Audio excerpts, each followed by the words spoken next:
Bonjour tout le monde.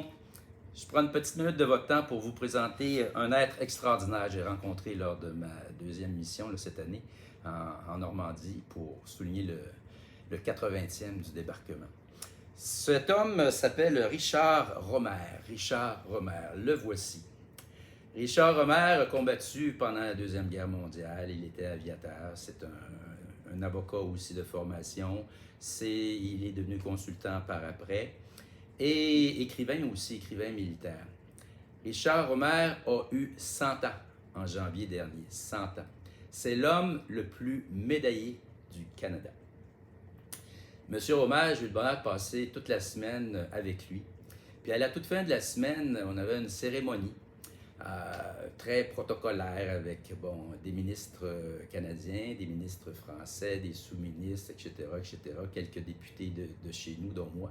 Bref, j'étais assis tout près de M. Romer et on attendait le début de la cérémonie. Et une idée m'est passée par la tête, aller voir M. Romer pendant qu'on attendait tous et lui faire une toute petite demande. Alors j'ai demandé à M. Romer, M. Romer, me feriez-vous l'honneur de poser pour une photo un peu particulière, c'est-à-dire avec le signe, le symbole des doigts Peace and Love. M. Romer a accepté avec grand plaisir, mais ce qui est un peu particulier, c'est que ça a été difficile pour lui. M. Romer a 100 ans. Alors, dans un premier temps, il m'a présenté les doigts. Il avait de la difficulté à mettre deux doigts un à côté de l'autre et du bon sens. Alors, je l'ai aidé, j'ai placé ses doigts. Il riait, il trouvait ça bien drôle. Et finalement, j'ai pris une série de photos de lui avec le signe Peace and Love. Pour moi, c'est très significatif. C'est probablement une des meilleures photos que j'ai prises pendant cette mission-là. Parce que c'est un homme qui a combattu encore une fois. Puis l'objectif de ces guerres, c'est d'en venir à la paix, c'est de trouver la paix, c'est de s'organiser pour que nos démocraties fonctionnent.